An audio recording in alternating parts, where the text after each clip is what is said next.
हम लोग आज उसका फिजिक्स का चैप्टर देखते हैं, चुंबकत्व। ठीक है ना। इसके प्रश्नों को हम लोग सॉल्व करने वाले हैं। तो चलिए देखते हैं पहला प्रश्न क्या है।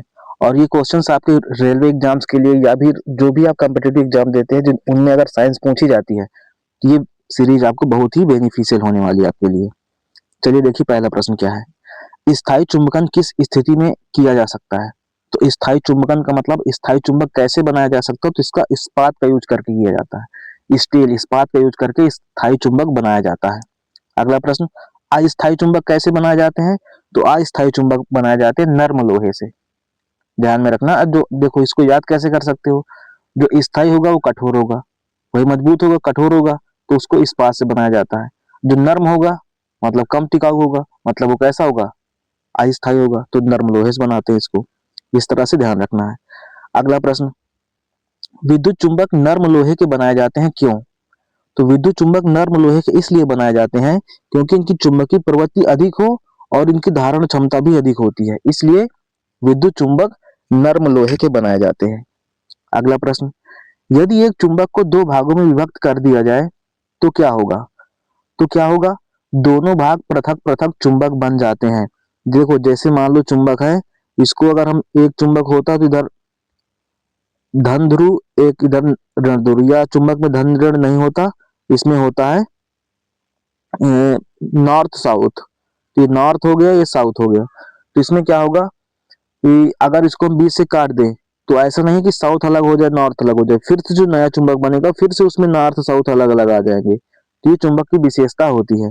तो यहाँ पर ऑप्शन नंबर चौथे का पहला सही है कि यदि एक चुंबक के दो भागों में विभक्त कर दिया जाए तो दोनों भाग पृथक पृथक हो जाते हैं, अलग अलग, वो अलग अलग चुंबक बन जाते हैं, दोनों पृथक पृथक चुंबक बन जाते हैं। ऑप्शन नंबर ए सही है। अगला प्रश्न, किसी चुंबक की आकर्षण शक्ति सबसे अधिक कहाँ होती है। तो चुंबक की जो आकर्षण शक्ति होती है वो किनारों पर सबसे ज्यादा होती है। जैसे ये चुंबक है तो यहाँ पर कोई चीज रखोगे तो सबसे ज्यादा खींच जाएगी, यहाँ पे रखोगे तो नहीं, उतनी खिंचाव पावर नहीं होगी जितना किनारों पर होती है। तो किनारों पर चुंबकों की खिंचाव शक्ति सबसे अधिक होती है। अगला प्रश्न, किसी चुंबक की आकर्षण शक्ति सबसे कम कहाँ पे होती है। तो चुंबक की जो आकर्षण शक्ति है सबसे कम होती है मध्य में। ऑप्शन नंबर बी सही है। देखिए अगला प्रश्न, निम्न में से कौन सा कथन असत्य है। तो कौन सा कथन असत्य है देख लेते हैं। पहला प्रश्न दे रखा है, चुंबक के समान ध्रुवों के बीच प्रतिकर्षण होता है। ये बात सही है। चुंबक का अगर नॉर्थ नॉर्थ के पास लाओगे, साउथ साउथ के पास लाओगे तो दूर भागेंगे, विकर्षण होगा। पहला ऑप्शन तो सही है। दूसरा है, चुंबक के विपरीत ध्रुवों के बीच आकर्षण होता है। ये बात भी सही है। नॉर्थ दो अगर विपरीत ध्रुव होंगे तो उनमें आकर्षण होता है, ये बात सही है। तीसरा, एक विलग ध्रुव का कोई अस्तित्व नहीं होता, ये भी बात सही है कि चुंबक में ऐसा कभी नहीं हो सकता किसी चुंबक में कि साउथ साउथ केवल चुंबक में हो।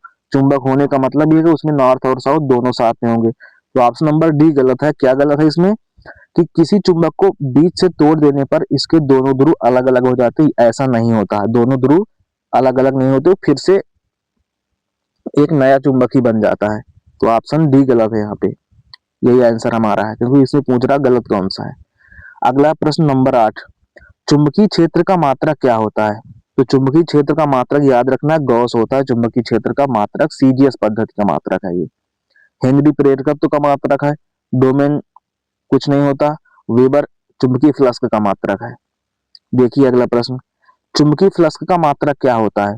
तो चुंबकीय फ्लक्स का मात्रक ये वेबर होता है। अभी बताया हमने, चुंबकीय फ्लक्स का मात्रक वेबर होता है।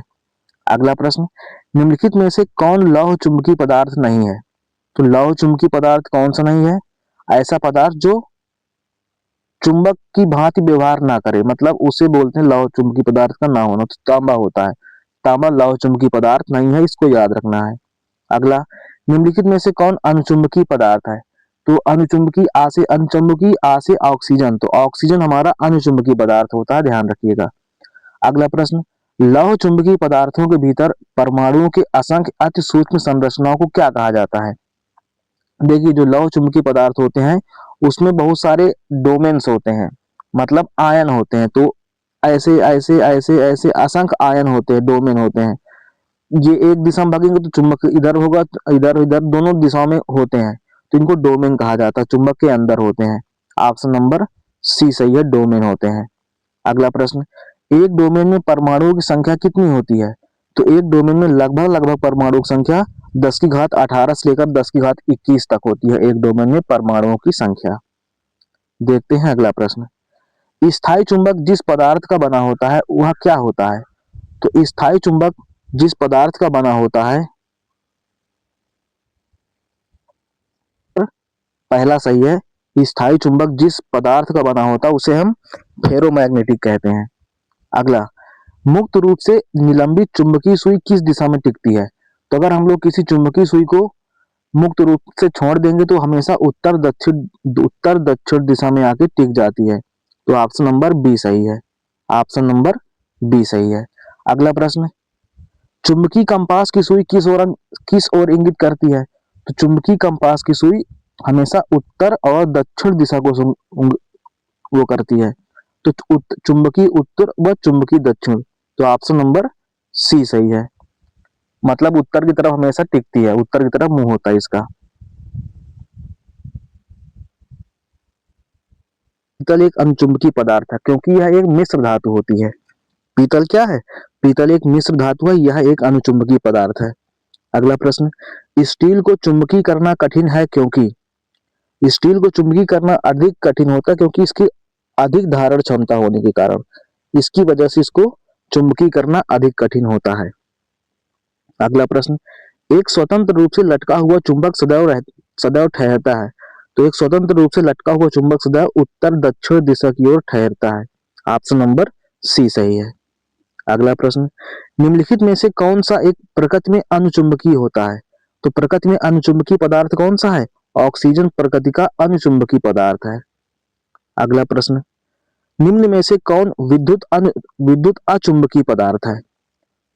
निम्नलिखित में से कौन विद्युत अचुंबकीय पदार्थ है?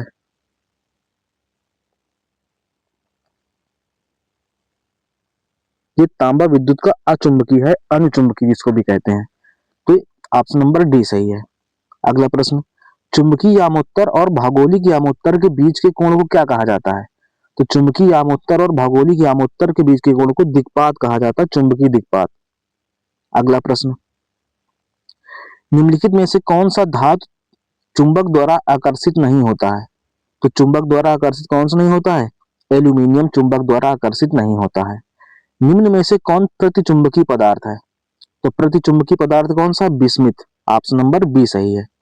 अगला प्रश्न, एक शक्तिशाली चुंबक कौन सा होता है?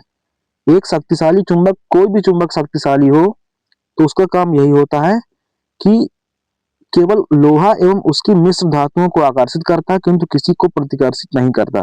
ये ऑप्शन गलत है, ठीक है ना।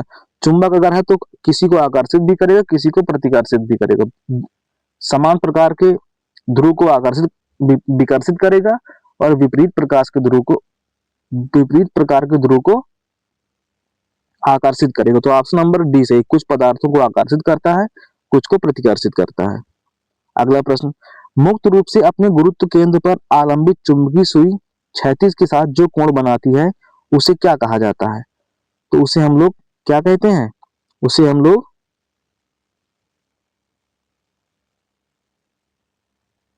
अगला प्रश्न है, किसी चुंबकीय पदार्थ को विचुंबकित किया जा सकता है, तो किसी चुंबकीय पदार्थ को विचुंबित कैसे किया जा सकता है? उसे हथौड़े से पीट कर और उसे गर्म करके, तो दोनों ऑप्शन सही है, ऑप्शन नंबर सी सही हो जाएगा।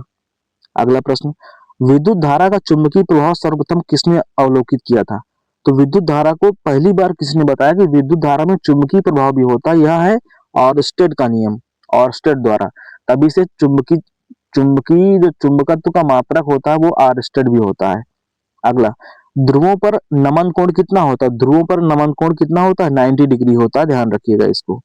ध्रुव अक्सर करके हम लोग 90 डिग्री की ओर देखते हैं।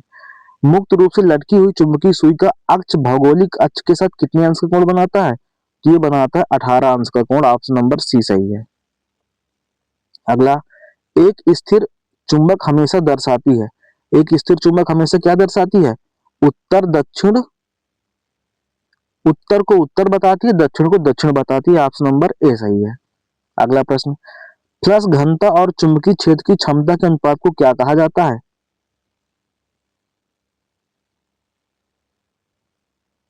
फ्लक्स घनता और चुंबकीय क्षेत्र की क्षमता का अनुपात किसी माध्यम में होता है तो उसे हम लोग पारगम्यता कहते हैं। ऑप्शन नंबर डी सही है। अगला प्रश्न, वह क्रिया जिसके द्वारा धातु को अनुचुंबकीय बनाया जाता है क्या कहलाती है? तो उसे धातु को अनुचुंबकीय बनाना मतलब डी मैग्नेटाइजेशन करना, उसका मैग्नेटिक गुण को हटा देना। अगला, चुंबकीय सुई किस तरफ संकेत करती है? तो चुंबकीय सुई हमेशा उत्तर की दिशा की तरफ संकेत करती है। अगला प्रश्न, फ्लेमिंग के बाएं हाथ का नियम दिशा बताता है, क्या दिशा बताता है? तो फ्लेमिंग का जो बाएं हाथ का नियम होता है वो विद्युत चालक में बल की दिशा, जब चालक चुंबकीय क्षेत्र में हो, मतलब चुंबकीय क्षेत्र में अगर कोई चालक पहुंच जाता है तो उसमें बल की दिशा किधर की ओर होगी? चुंबकीय क्षेत्र बल, चुंबकीय बल किस दिशा में काम करता है उसे कहते हैं फ्लेमिंग के बाएं हाथ के नियम द्वारा पता किया जाता है।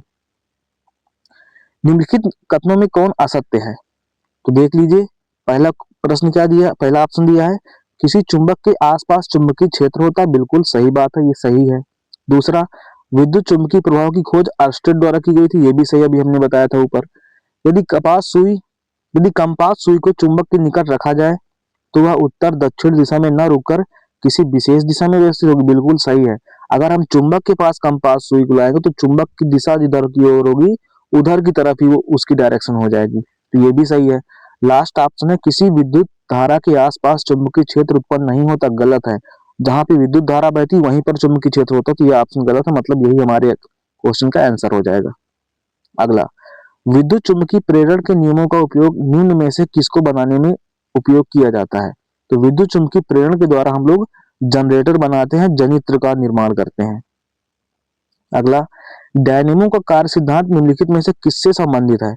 तो डायनेमो का जो कार्य सिद्धांत होता है वो यांत्रिक ऊर्जा को विद्युत ऊर्जा में परिवर्तित करता है, ऑप्शन नंबर डी सही है। अगला, डायनेमो के कार्य सिद्धांत क्या होता है? तो डायनेमो किस सिद्धांत पे काम करता है? तो डायनेमो काम करता है विद्युत चुंबकीय प्रभाव के सिद्धांत पे, मतलब विद्युत चुंबकीय प्रेरण इसी को बोलते हैं, विद्युत चुंबकीय प्रभाव के सिद्धांत पे डायनेमो कार्य करता है। अगला, विद्युत मोटर निम्न सिद्धांत के अनुसार कार्य करती है, विद्युत मोटर फैराडे के नियम के अनुसार कार्य करती है। अभी ऊपर क्या बताया हमने कि डायनेमो किसके सिद्धांत पे काम करता है? विद्युत चुंबकीय प्रभाव के सिद्धांत पे काम करता है, और विद्युत मोटर फैराडे के नियम पे काम करती है। देखिए अगला प्रश्न,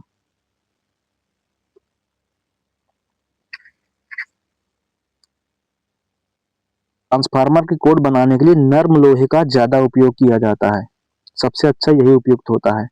अगला प्रश्न, ट्रांसफार्मर का सिद्धांत क्या होता है? तो ट्रांसफार्मर भी विद्युत चुम्बकीय प्रेरण के सिद्धांत पे काम करता है, और विद्युत चुम्बकीय प्रेरण दो प्रकार का होता है, स्वप्रेरण और अन्योन प्रेरण। तो ये अन्योन प्रेरण के सिद्धांत पे काम करता है। तो मेन तो यही हुआ ना कि विद्युत चुम्बकीय प्रेरण के सिद्धांत पर ही कार्य करता है, ऑप्शन नंबर बी सही है।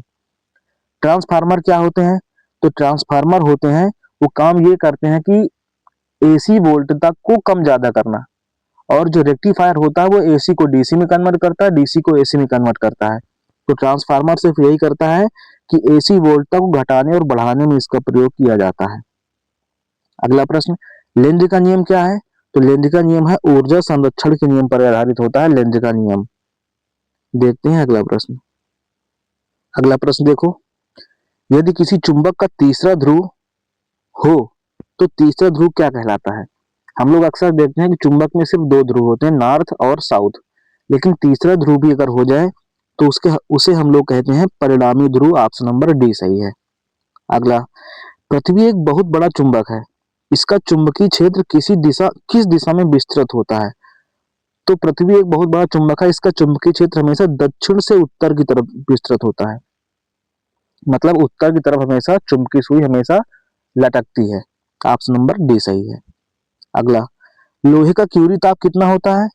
लोहे का क्यूरी ताप 635 डिग्री सेंटीग्रेड होता है, ऑप्शन नंबर सी सही है। चुंबक निम्नलिखित गृह उपकरणों में किसका अत्यावश्यक भाग है? मतलब किन उपकरणों में चुंबक का अधिकतर या चुंबक यूज होता ही होता है? तो यहाँ पर ऑप्शन नंबर डी सही है। बुलाने की घंटी में भी, पंखे में भी, और धुलाई मशीन में, सब में चुंबक का यूज होता है। चुंबक का यूज होने का मतलब इनमें मोटर लगी होती है। अब मोटर किस सिद्धांत पे काम करती है? विद्युत चुम्बकीय प्रेरण के सिद्धांत पे काम करती है, तो यही चुंबक इनमें यूज होता है। अगला, विषुवत रेखा पर नति कोण का मान कितना होता है? तो विषुवत रेखा पर नति कोण का मान 0 अंश होता है। ध्रुवों पर कितना होता है? ध्रुवों पर 90 अंश होता है। अगला, एक समान चुंबकीय क्षेत्र में बल रेखाएं होनी चाहिए। कैसी होनी चाहिए? तो एक समान बल चुंबकीय क्षेत्र में बल रेखाएं एक दूसरे के समांतर होनी चाहिए। ऑप्शन नंबर सी सही है। अगला प्रश्न, दिक् सूचक का प्रयोग किसका पता लगाने के लिए नहीं किया जा सकता है? तो दिक् सूचक का प्रयोग हम लोग किसका पता लगाने के लिए नहीं कर सकते? देखिए, दिक् सूचक का मतलब दिशा बताने वाला, तो चुंबकीय उत्तर दक्षिण से बताता ही है। चुंबक की ध्रुवता बताता है कि चुंबक का ध्रुव किधर है। चुंबक क्षेत्र की दिशा ही बताता है, तो ऑप्शन नंबर डी सही है। इससे हम चुंबक की शक्ति का पता नहीं लगा सकते, चुंबकीय दिक्पात से, ये चुंबकीय सूचक से। लास्ट प्रश्न, दंड चुंबक के संबंध में निम्नलिखित कथनों में से कौन सा एक सही है? तो दंड चुंबक क्या है? देखो, दंड चुंबक का मतलब जो ऐसा चुंबक जो दंड के आकार का हो, ऐसा आकार का हो या फिर ऐसे आकार का हो। तो इनमें कौन सा कथन सही सही है? 3 गलत है, 1 सही होगा। देखो, पहला क्या है, किसी दंड चुंबक के उत्तरी ध्रुव का ध्रुव प्राबल तथा उसके दक्षिणी ध्रुव के ध्रुव प्राबल की अपेक्षा अधिक होता है। नहीं, दोनों चुंबकों का, कोई भी चुंबक हो उसका उत्तरी ध्रुव और दक्षिणी ध्रुव दोनों का प्राबल बराबर होता है। तो पहला तो गलत हो गया। दूसरा, जब किसी दंड चुंबक को उसके अक्ष के अनुलंब काटा जाता है तो उसके उत्तरी और दक्षिणी ध्रुव अलग हो जाते हैं? नहीं होते। किसी भी चुंबक में, दंड चुंबक हो चाहे कोई भी चुंबक हो, उत्तरी और दक्षिणी ध्रुव कभी अलग होते नहीं। अगर उसको काट देंगे चुंबक को तो वो 2 नए चुंबकों में बन जाएगा, उनमें भी नया उत्तरी ध्रुव नया दक्षिणी ध्रुव हो जाता है। तीसरा, जब किसी दंड चुंबक को उसके अक्ष के अनुलंब काटा जाता है तो 2 नए दंड चुंबक बन जाते हैं। ये ऑप्शन बिल्कुल सही है, 2 नए दंड चुंबक बन जाते हैं। देख लेते हैं डी नंबर क्यों गलत है। किसी दंड चुंबक के ध्रुव परिमाण में असमान और प्रकृति में विपरीत होते हैं। प्रकृति में तो खैर विपरीत होते हैं, अब परिमाण में भी समान होते, असमान नहीं होते, तो ये ऑप्शन भी गलत हो गया। तो इस तरह से हमने आज चुंबकत्व के प्रश्नों को हल किया। कैसा लगा आज का वीडियो? कमेंट करके जरूर बताइए, और इन सीरीज से आपको आपके एग्जाम में बहुत ही हेल्प होने वाली है। तो ठीक है, हम लोग फिर मिलते हैं नेक्स्ट वीडियो में। जो भी कमेंट हो आप जरूर कमेंट कीजिएगा। नए हो चैनल पे सब्सक्राइब कर लो ताकि मैं जो भी नोटिफिकेशन डालूं आप तक पहुंच जाए। Thanks for watching. Thank you.